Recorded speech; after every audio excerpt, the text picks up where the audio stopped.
À quelques jours du début des Jeux Olympiques de Paris, Voiles et Voiliers et la Fédération française de voile vous emmènent à la rencontre des 14 athlètes sélectionnés pour représenter la France. Des femmes et des hommes, tous tournés vers le même objectif, rafler des médailles, et tous unis autour d'une même passion, la mer.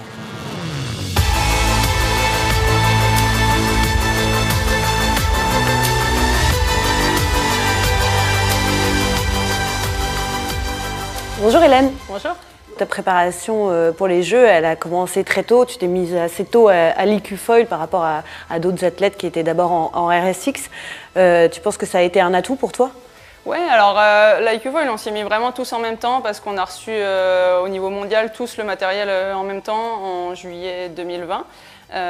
Moi, j'avais surtout commencé la planche à foil plus généralement sur d'autres matériels avant, et c'est vrai que ça a été un gros plus parce que le matériel était moins abouti, donc c'était vraiment techniquement plus difficile. Et du coup, toutes ces années, vraiment, moi, c'était plus pour le loisir que pour la recherche de performance, mais à devoir s'adapter à un matériel moins tolérant, c'est vrai que ça m'a beaucoup aidé sur le début. Le matériel d'IQ-Foil est très performant, mais en même temps assez tolérant. Et du coup, ça a été un gros plus d'avoir déjà passé des heures de vol, si on peut dire comme ça.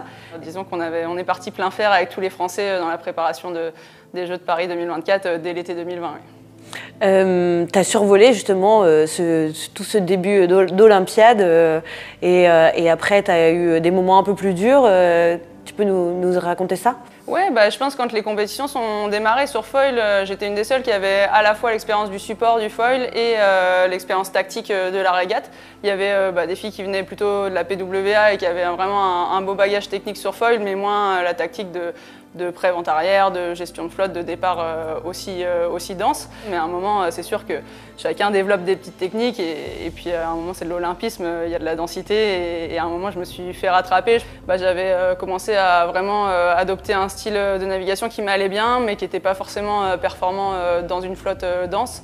Et du coup, là, il a fallu pas mal déconstruire tout ce que j'avais commencé à apprendre, trouver des nouveaux repères, des nouveaux réflexes.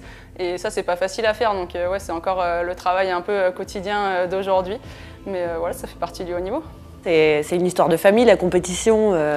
Ton père a fait une préparation olympique. Mon père, il a voulu nous permettre de démarrer la planche à voile. Ma maman est aussi passionnée de sport et c'est vrai que quand on était petit avec mes frères et sœurs, on a eu la chance d'essayer tous les sports possibles. Et c'est vrai que nous, on a commencé la planche avec mes frères et sœurs dans des super conditions parce que c'était vraiment juste de la planche plaisir, loisir, facile en fait. L'été entre nous en famille où des fois mon père naviguait, on allait se mettre accroché au mât, accroché à ses jambes, accroché au wish comme on pouvait sur sa planche ou tout à l'avant assis.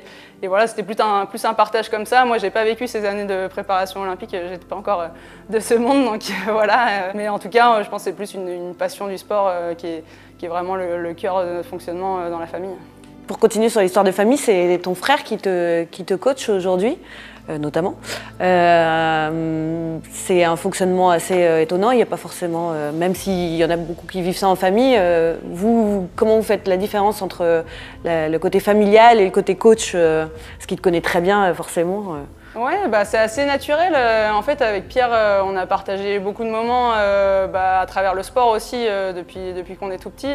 En fait, moi, tous mes frères et sœurs, à un moment, sont partis en sport-études à la Baule. Je suis la petite dernière de la fratrie, donc j'ai eu un petit moment toute seule à la maison et je me suis dit non, je veux aussi aller en sport-études.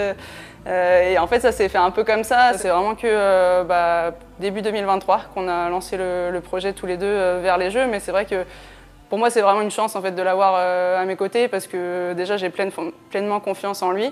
Et je pense que c'est hyper important dans la relation entre un entraîneur et un athlète de s'appuyer sur des personnes de confiance. On peut passer sans problème de la posture d'entraîneur-entraîné à frère et sœur. Et c'est hyper fluide et surtout, on se connaît bien. Donc, il y a des fois, il y a plein de choses, il n'y a même pas besoin de les dire, ça se ressent et ça, c'est super pratique.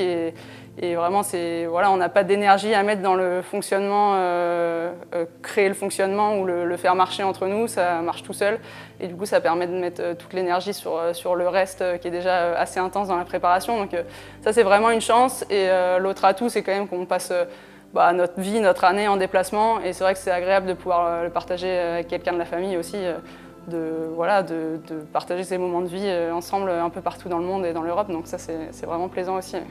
Tu vas participer donc à tes premiers Jeux. Dans quel état d'esprit tu es? Tu te mets une pression pour cette échéance ou... La pression, c'est plutôt de l'envie de bien faire. Ouais. J'y mets beaucoup d'envie, beaucoup d'ambition.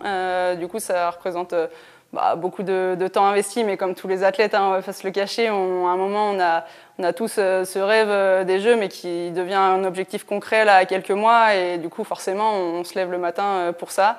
On y met beaucoup de cœur tous les jours à l'entraînement et dans tous les à côté.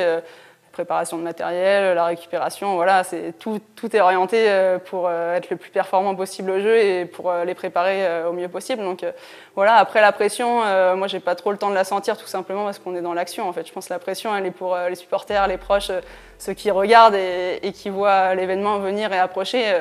Nous on entend un décompte, on est à tant de jours des Jeux, mais en fait au quotidien, on essaye juste d'être plus près de l'objectif demain que ce qu'on était hier. Et voilà, c'est ça qui nous guide jour après jour. On essaie de cocher les cases de la préparation et voilà, d'élever le niveau de jeu au maximum.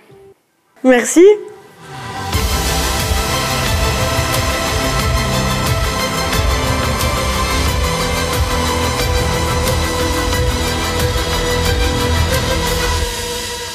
Rendez-vous à Marseille du 28 juillet au 8 août pour suivre l'équipe de France.